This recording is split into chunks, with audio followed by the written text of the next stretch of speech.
I will just try to very briefly give you a nice overview of how to have an idea regarding the baseline surveillance in any neonatal ICU. ठीक है? तो introduction में we all know that as an introduction health care associated infections या hospital acquired infections या nosocomial infections, they are several names for these kind of infections. It is a problem of basically premature infants and term infants with medical disorders who require prolonged hospitalization. So duration of hospitalization जहाँ भी prolong होता है, there is always a high risk of secondary bacterial infection. What are the two most common type of infections that we inquire in our units in the NICU? It is basically central line associated bloodstream infection and pneumonia. तो हमारे अभी जो talks में पिछला वाला वो VAP के bundle के लिए था, या नया जो टर्म है उसको अब हम VAE कहते हैं, वेंटिलेटर एसोसिएटेड इवेंट कहते हैं. पहले हम उसे क्या कहते थे? वेंटिलेटर एसोसिएटेड निमोनिया कहते थे. अब प्रॉब्लम क्या है कि बहुत सारी गाइडलाइंस नहीं है नियोनेटल आईसीयू के लिए डेडिकेटेड. तो लास्ट लेक्चर में भी क्या था कि जो एडल्ट की गाइडलाइंस हैं उन्हें हम कैसे मॉडिफाई कर सकते हैं अपने नियोनेट्स के प्रिवेंशन ऑफ इन्फेक्शन के लिए या बेटर मैनेजमेंट या बंडल केयर के लिए. So we all know that the most common nosocomial infections are CLABSI. Now CLABSI is again a new recent term which has come up a few years ago. Basically पहले इसे हम क्या कहते थे? इसे हम CRBSI कहते थे. तो CRBSI हम क्यों कहते थे? क्योंकि हम इसे catheter related blood stream infection मानते थे. बट अभी क्या है कि इसको ब्रॉडर टर्म एक दे दिया गया है जिसे हम central line associated blood stream infection कहते हैं. CRBSI was a more stringent definition. CRBSI could be used for research conditions. With CRBSI, what we had to do is we had to prove that the source of infection is the catheter. So basically, अगर आपके blood culture का जो organism grow कर रहा है या pathogen grow कर रहा है, अगर वही pathogen आपके catheter के tip से grow करता है, तब आप उसे conclusively कह सकते हैं that the source of infection was the catheter itself and then it was known as CRBSI. अब ऐसा नहीं है. अब क्या है? अब ब्रॉडर एक टर्म या डेफिनेशन हम यूज करते हैं, उसको हम central line associated blood stream infection कहते हैं. और अगर हमारा एक भी ब्लड कल्चर पॉजिटिव आ जाता है सेंट्रल लाइन से, तो हम ये मान लेते हैं कि वो हमारा एक BSI है. It may be proved as a CRBSI is a different issue. Then there is a primary BSI. Primary BSI मतलब कि कोई भी सोर्स ऑफ इन्फेक्शन हम किसी और साइट को एट्रीब्यूट नहीं कर रहे हैं, तब हम उसे क्या कहते हैं? तो हम उसे PBSI या प्राइमरी BSI कहते हैं. Then risk factors. Risk factors basically हमारे क्या है? Nosocomial, health care associated, central line associated infections के, specially umbilical venous, umbilical arterial and peripherally inserted central lines that are used in preterm infants for nutritional support, medication administration, blood pressure monitoring and blood sampling. We all know that various kinds of devices are used in the ICU. Thereby it constitutes an integral component of care, but then it also acts as a very huge source of infection to the neonate as well. Now, what are the two main risk factors that contribute to these the acquisition of healthcare associated infections? One is prematurity and the other is low birth weight. तो दो ये ऐसे important risk factors हैं. Apart from there are many other risk factors which include delayed enteral feeding. There may be empirical, excessive antibiotic exposure, there may be surgery, the infant itself may have some predisposing or underlying clinical condition. But worldwide studies have shown that prematurity and low birth weight are the two most important risk factors that contribute to the acquisition of these hospital associated infections. Now there is this very nice study which was published recently and they have defined neonatal infections. Now the problem is that if we apply a very stringent definition for the diagnosis of neonatal infections, what happens? The lab sensitivity of blood culture is poor. The lab sensitivity generally microbiologically is poor. So the diagnosis is not made completely. However, there are some other definitions that are used, especially for neonates. They may be clinical symptoms or clinical infection that may be taken as a criteria. So in this study, though the data from India is not there, but in the US and the Europe, they have formed large networks, consortiums they have formed which collaborate with each other to bring about a change in the practices that we do in the NICU. Or there was a term which was used in the previous lecture, there was QI. I will come to that also. So there is this Institute for Healthcare Improvement that not only tells us about the guidelines for the bundle approach, but it also talks about collaborative networks, and it has been seen statistically that those institutions with healthcare settings that collaborate with each other and keep their statistics and data, they monitor their practices, they have brought about a significant change in decreasing the burden of nosocomial infections in the neonatal ICU. Basically, what these studies have done, they have taken either the gestational age or the birth weight as the criteria, and they have monitored in the US. In the Poland, there is a Polish neonatology surveillance network. Then in USA, there is a NICDH network. There is also a pediatric mixed medical network. So what has happened is that across the US and the Europe, there are collaborations or consortiums that have come together, and several facilities have participated together to monitor the rate of nosocomial infection. So it is pretty high. It is as high as 34.4% or 32% or 17.3% in various studies across the world. So that means there is a significant burden of nosocomial or healthcare associated infections in the NICU. Though data from developing countries is poor, we do not have such collaborations in India or in our setting. But yes, I would still say that we can create a local epidemiology or a local network in collaboration with the labs to understand that what are the infection rates at our hospital. So what is basically the flaw? There is a lack of consensus regarding disease definition. As I said, we need stringent criteria, stringent disease definitions for understanding the rates or ratios of these infections.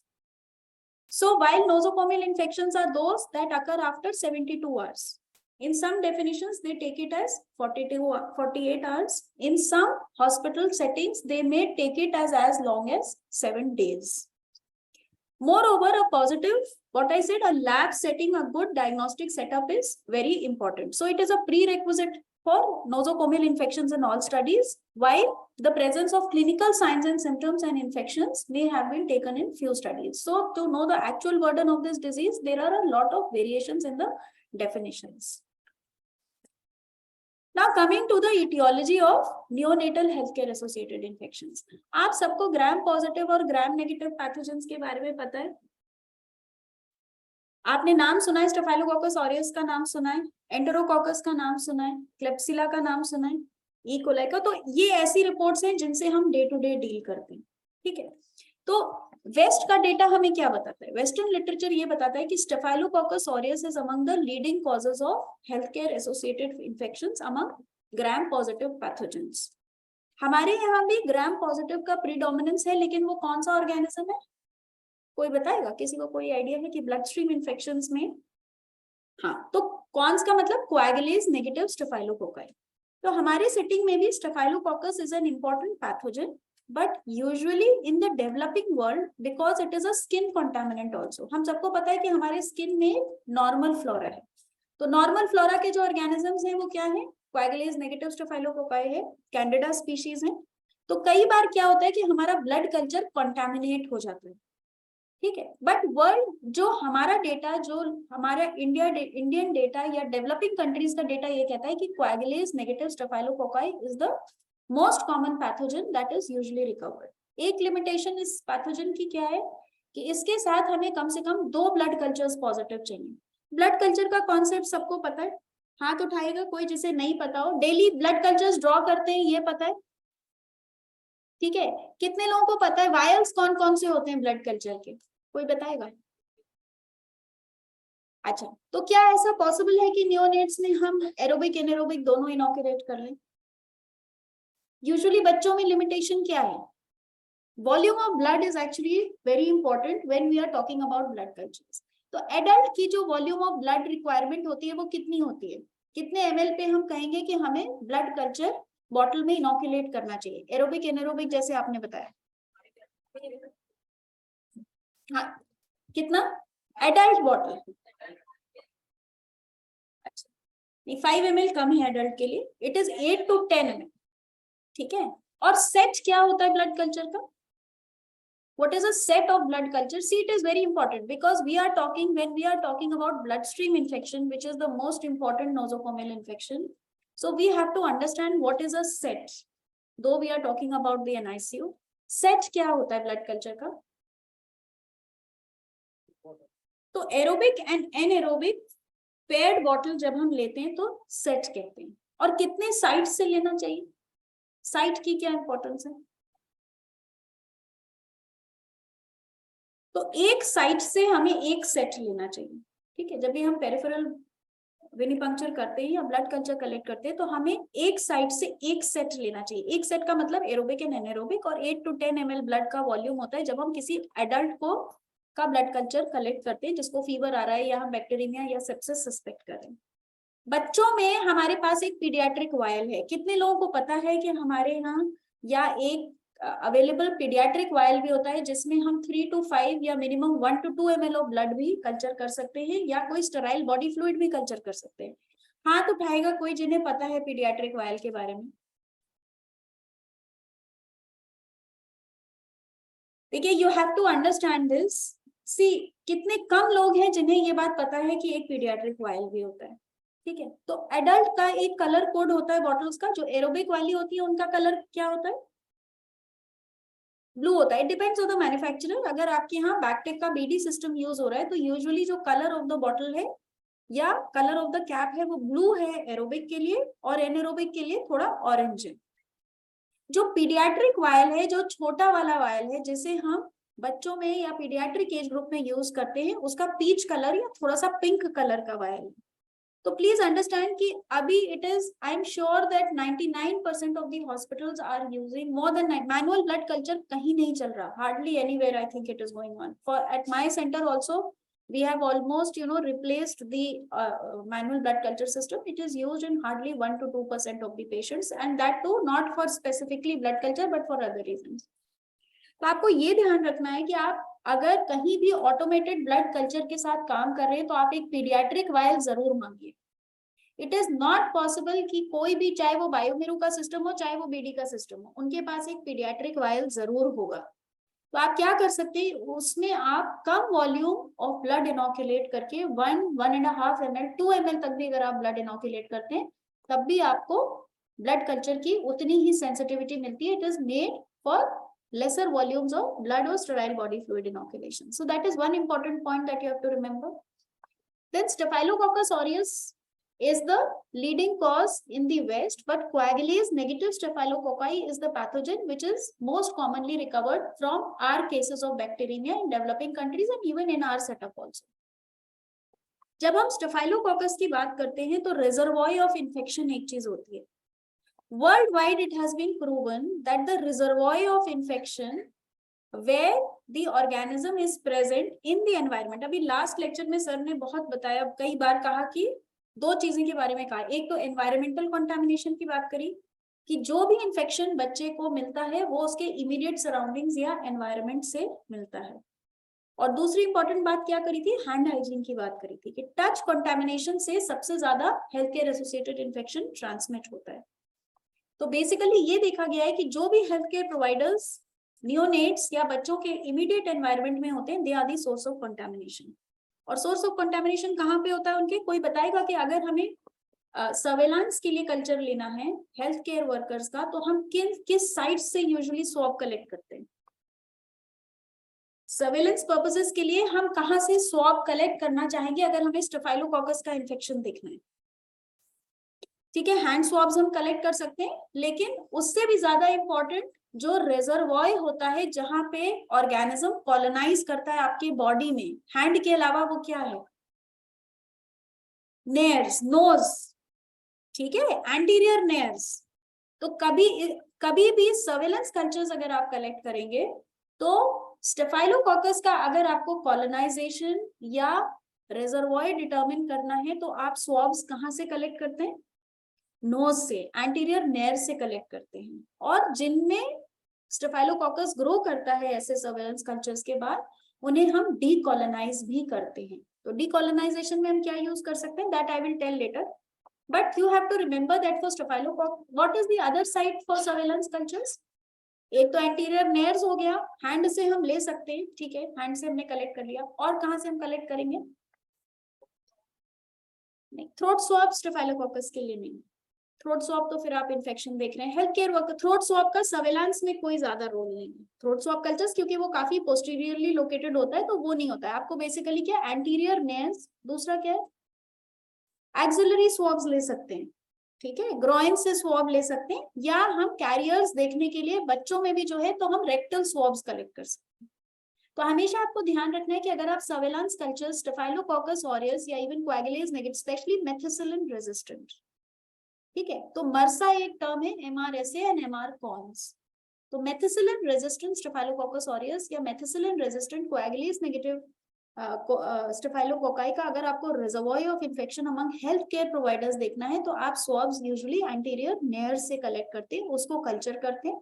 अगर वो culture positive आता है, और specially अगर वो सिफॉक्सिडिन resistant होता है या मेथिसिलिन रेजिस्टेंट स्टेफाइलोकोकस होता है, तो इट इज वेरी इंपॉर्टेंट कि आप ऐसे कैरियर्स को डीकोलोनाइज करें, because it is this organism is notorious for causing outbreaks in ICUs, ठीक है। It will cause a lot of hand-to-hand transmission, and it will cause bacteremia and sepsis and ICU outbreaks as well. So in very low birth weight infants, especially who are predisposed, gram-positive organisms will cause about 70% of the infections, and the majority of them are coagulase negative staphylococci.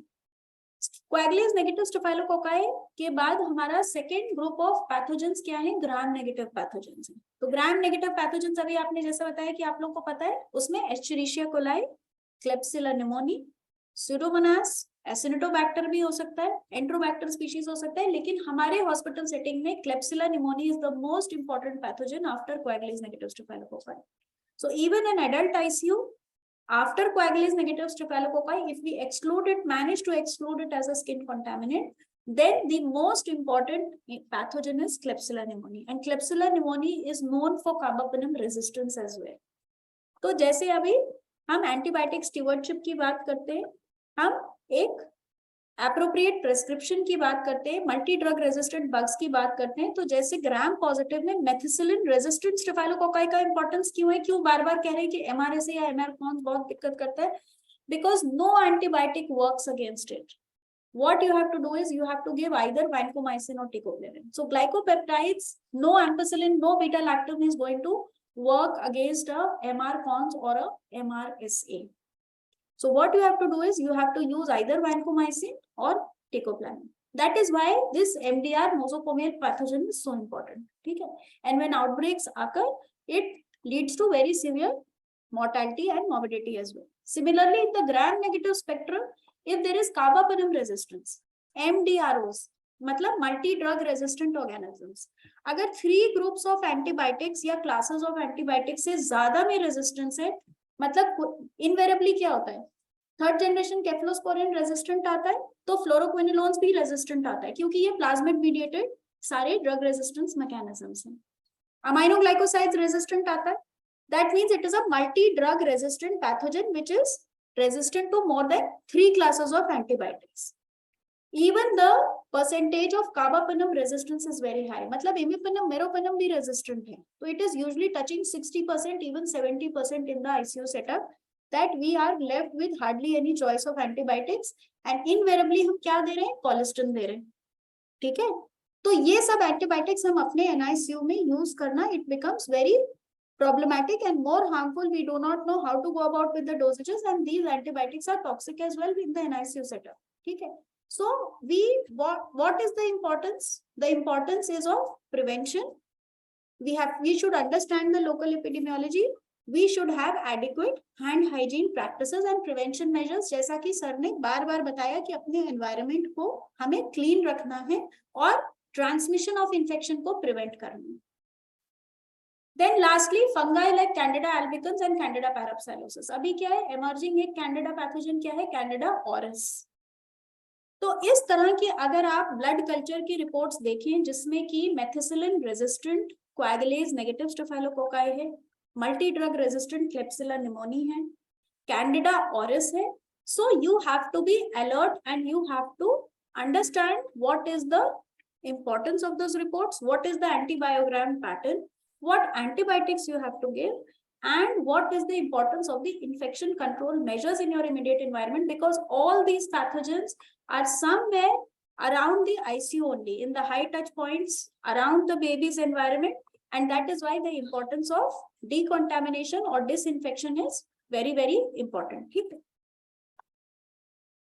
Then, as I told you, screening for colonization can be performed at admission and then weekly. तो अगर आपको screening करना है healthcare workers का, one thing you have to remember is that routine environmental surveillance need not be done. Routine environmental surveillance जिसमें कि हम बहुत enthusiastically सोचते हैं कि ICNRA और सब तरफ से swabs collect कर ले और culture reports दे दें. It is a waste of manpower. It requires personnel. It requires lab setup. It takes time as well.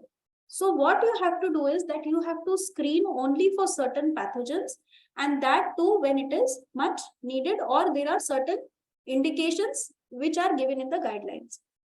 तो अगर हमें स्टेफाइलोकोकस ऑरियस का कॉलोनाइजेशन के लिए स्क्रीनिंग करनी है तो हम एट एडमिशन करेंगे एंड एट वीकली करेंगे in the post neonatal period together with screening for cephalosporin and carbapenem resistant gram negative bacteria such as Klebsiella pneumoniae और E. coli.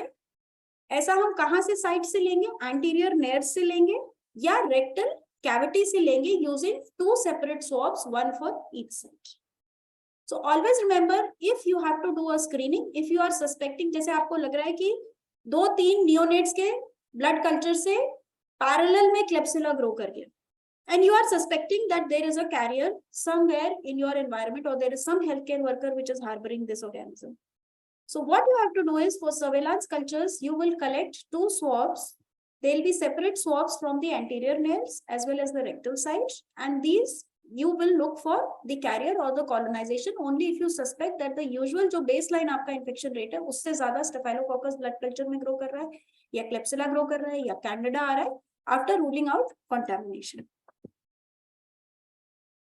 Then environmental surveillance, as I told you, this was specific surveillance in outbreak situations, or you are wanting to screen your healthcare workers. What does the CDC and the Healthcare Advisory Committee say about environmental surveillance? So it gives the category 1B for environmental surveillance. 1B का मतलब there is a strong recommendation. So CDC या हमारी जो international guidelines है, there is only one CDC NHSN body which gives the guidelines for healthcare associated infections. There is no other network. There is only one network, that is the CDC NHSN network, that gives the guidelines for healthcare associated infections with definitions and surveillance. So they strongly recommend that do not conduct random unidirected microbiological sampling of air, water and environmental surfaces in healthcare facilities or in ELC. So there's a very strong recommendation for this.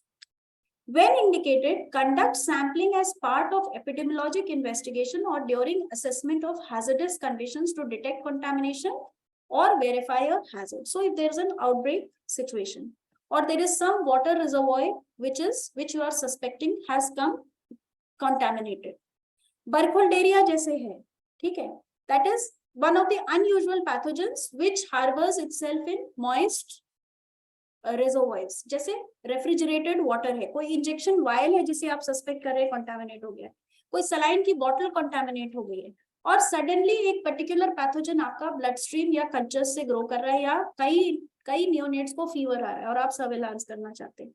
But if you think that your infection control practices are good, so there is no criteria कि आप हर हफ्ते में या हर 10 दिन में या 2 weeks में आप 1 month में कराएं. It should be only when there is a need to do an active surveillance.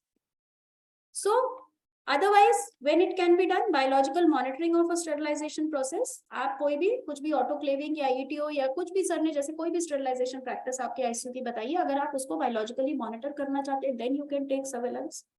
Monthly cultures of water and dialysis. अगर आप dialysis water को टेस्ट करना चाहते हैं तो वो भी आपको 1 महीने में एक बार करना चाहिए, and it should be free of contamination. Then if you want a study or a short-term evaluation of the impact of infection control measures or changes in infection control protocols, जैसे hand hygiene का हमें measure करना है, हम ये देखना चाह रहे हैं कि hand hygiene की compliance हमारे NICU में कितनी है, तो एक baseline data हमने किया और random हमने anonymously बिना उस healthcare worker को बताए एक observation study करी और hand hygiene की practices को monitor की. So that is also a kind of surveillance for monitoring the compliance to hand hygiene or any infection control compliance. ठीक है. So routine environmental surveillance should not be done in neonatal unit. Surveillance cultures should be taken only for an outbreak situation, or if you have a specific research question or potentially hazardous environmental condition or quality assurance of a sterile process. Now, coming to the device associated infection rate. So as I told you that there is the most important healthcare associated infections are the central line associated bloodstream infections and the pneumonias. Then there is a catheter associated UTI, जो conventionally हम adult ICUs में लेते हैं. तो device associated infection में सबसे ज्यादा important क्या है? कैथेटर एसोसिएटेड यूटीआई है. वेस्ट में कॉटी बहुत ज्यादा होता है. हमारे यहाँ एडल्ट आईसीयूज में surgical site infections developing countries में ज्यादा रिपोर्टेड है. बट नियोनेटल आईसीयू में definitely blood stream infections and pneumonia ज्यादा, और skin infections with staphylococcus aureus are most important nosocomial infections. अगर डिवाइसेस आप यूज कर रहे हैं अपने एनआईसीयू में और आपको डिवाइस एसोसिएटेड इन्फेक्शन रेट निकालना है, दो इंपॉर्टेंट डिवाइस एसोसिएटेड पैरामीटर्स हैं. एक इन्फेक्शन रेट है और एक डिवाइस यूटिलाइजेशन रेशियो है, जिसे हम DUR कहते हैं. So as an example, if say over a period of 6 months or 3 months or 1 year you want to know that what is the CLABSI rate for my NICU, कितने ऐसे device associated central line associated bloodstream infections का rate क्या है over a span of say 6 months or 1 year. So what you have to do is you first select the population for your analysis. It could be all low birth weight infants के बीच में हमारा CLABSI rate क्या आ रहा है, ठीक है, या इतने प्री टर्म बेबीज के बीच में 6 महीने में हमारा CLABSI रेट क्या आ रहा है. See, all this helps because if you continuously monitor the rates, then you can also understand कि जो आप इंटरवेंशन कर रहे हैं उससे आपका रेट कम हुआ है या ज्यादा है. Then select the site specific infection to be used in the numerator. Sir ने लास्ट टॉक में एक न्यूमरेटर की बात करी थी, एक डिनोमिनेटर की बात करी थी. तो 1000 से मल्टीप्लाई करके डिवाइस डेज ये कह रहे थे. So always remember that when you are calculating a rate or a ratio, what we need is we need a numerator and we need a denominator. ठीक है. तो what we have to do is we first have to determine the number of device days which was used as the denominator of the rate. So when we are calculating the device associated infection rate, the denominator is the number of device days. Now suppose I want to know the device days for the month of April, right? तो day 1 से मैंने start किया. एक मेरे पास chart होता है, there is a dedicated sheet which has to be filled. तो day 1 में I will see कि मेरे कितने बच्चे हैं जो कि जिनको सेंट्रल लाइन पड़ी हुई है. सपोज 2 हैं. day 2 पे कितने हैं? day 3 पे 5 हैं. day 5 पे 7 हैं. day 6 पे 1 है. तो ये हम सारे डेज ऐड करते जाएंगे. अगर हम इसको 1 महीने के लिए करते हैं तो वो हमारा डिनोमिनेटर उस मंथ के लिए हो जाएगा. ठीक है. So that will be the number of device days for the month of April. Then for the month of May, for the month of June, that will give me my denominator. And then number of device associated infections for a specific site. तो अगर मान लीजिए मुझे CLABSI का rate निकालना है तो मेरे जितने ब्लड स्ट्रीम इन्फेक्शंस पॉजिटिव आए हैं वो मेरा न्यूमरेटर हो जाएगा. और नंबर ऑफ सेंट्रल लाइंस जो डेज में हमने कैलकुलेट किया है ऐड करके वो मेरा डिनोमिनेटर हो जाएगा. And we will multiply it by 1000.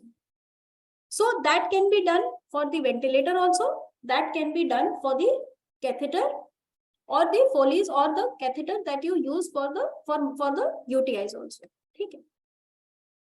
So suppose 5 patients on the first day have central lines in place, 5 on day 2, day 3, day 4, ऐसे करके हमने हर डे का अपना लाइन का ऐड कर लिया. And if we continue for the entire month, the number of central line days is simply the sum of all the lines that have been put on each day. Then what is the CLABSI rate? The number of blood cultures or central line associated bloodstream infections that have come positive for that month or for that duration, then the number of central line days multiplied by 100. So this gives you the rate for the device associated infections. This is the standard way that you calculate. Okay. Then coming to the device utilization ratio. Now again this has a numerator and it has a denominator. But over here, the number of device days that we used in the denominator in the last calculation, now this becomes the numerator, and the number of patient days becomes the denominator. अब patient days क्या है? Patient days are the total number of days that the patients are in the ICU during the selected time period. अब आपने फिर अपना time span calculate किया. Suppose I want to calculate it for the first quarter of the year, January, February, March. So how do I calculate it? Suppose 10 patients on the first day of the month, they were in the ICU. Then 12 babies on the second day, 5 babies on the third day, 10 babies on the fourth day. Now what I'm going to do, I'm going to add all these for the entire month or the entire duration of my study. And then we will calculate the numerator as well as the device days will become the denominator. And this will give me the device utilization ratio.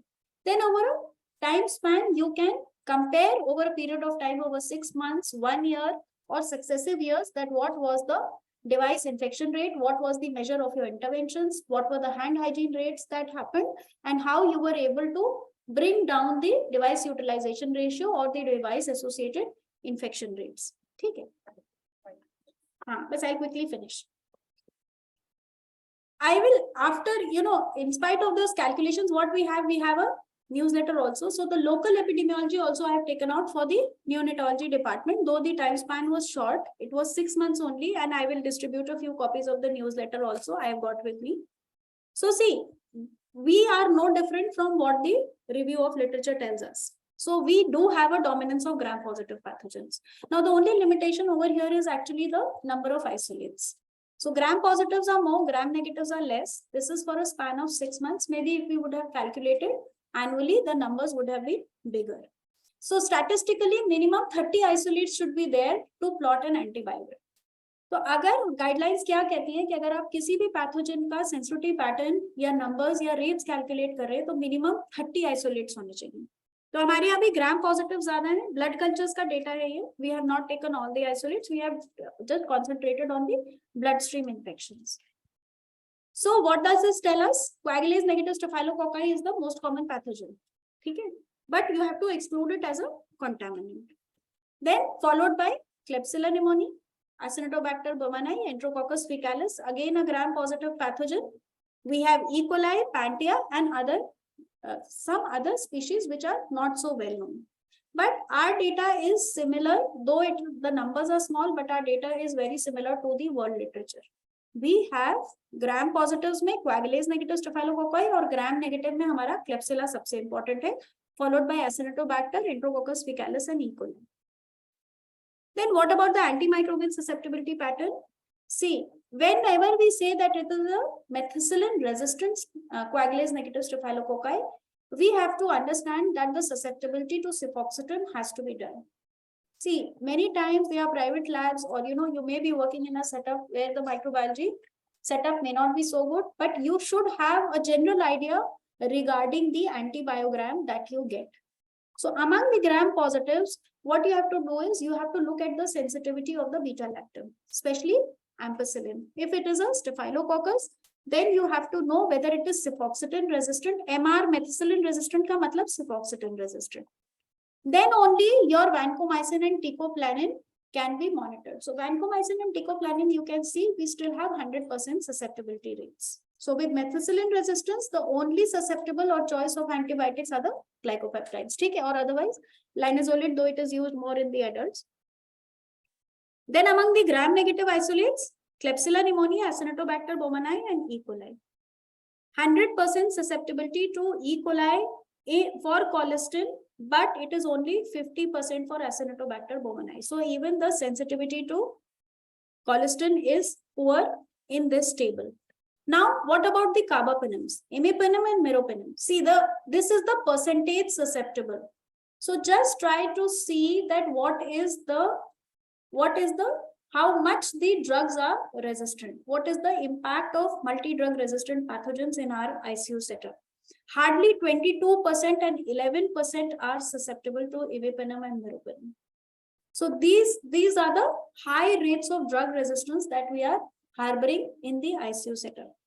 What we have to understand is that prevention is better than cure. So what you have to do is you have to emphasize on the Prevention measures, the healthcare associated infection prevention measures, the hand hygiene measures, so that there is less colonization with these pathogens because they only colonize and cause invasive infection. So I will just, take 2 more minutes. Road to zero nosocomial infections in neonates, importance of QI. Last lecture also sir talked about QI. So quality improvement collaboratives, forming consortiums, forming a network of similar ICU setups so that we can pool the data and understand and pool our practices. So translate it from evidence, from clinical research into practice. So I will not go into the details of, what are the usual worldwide networks. That is only for academic purposes. General prevention strategies are colonization reduction. So as I said, if you are doing a screening of healthcare workers for Staphylococcus, topical antiseptic agents can be used. Chlorhexidine based products are obviously contraindicated in neonates, but usually mupirocin is used for decolonization. Then triple dye to the cord area, or even you can use bacitracin ointment. I will not go into the details of how infection transmission occurs, because then it will take up a few more minutes. This is the example of a culture plate which has been taken from the hand of a healthcare worker. So just look at the amount of contamination. First slide in the WAP care bundle was hand hygiene, hand washing and hand hygiene. So the amount of colonization that you have on your hands is visible in this culture plate. So please, it is important that alcohol based hand rub, and if the hands are visibly soiled or dirty, then you have to practice hand washing. Transmission of infections, how it occurs from healthcare worker, cross transmission is there. The other issue, the other prevention measures are space. I'll not go into the details of that. 120 square foot clear space, excluding hand washing areas and corridors, and a minimum of 4 feet area should be present between 2 infant beds. If this is the standard ICU space that is recommended in the guidelines, if it is possible, then it does bring about a significant change in the hospital infection rates. What are the other? As I told you, hand hygiene station, hand washing, that should be within 20 feet of infant bed. Posters should be there. Non-absorbent wall should be there around your wash basin so that there is no growth of fungi or mold if there is water retention. And adequate towel stations should be there. Use of alcohol-based hand rubs, visitors policy, mobile restriction, bundle care, antimicrobial stewardship program. That is again another area which is not so which is not so much emphasized in our ICU setup. Regular educational activities, motivational activities for the healthcare providers. And to conclude, nosocomial infections are a major source of morbidity and mortality. Infections contribute to more than 20% of neonatal mortality in India, especially in the healthcare setup. And the aim is to improve the quality of care and outcomes for preterm and term infants by providing recommendations on infection prevention and control strategies. Lastly, hand hygiene is the single most important preventive measure that will bring about a significant rate in the prevalence of healthcare associated infections. I thank you for your kind attention.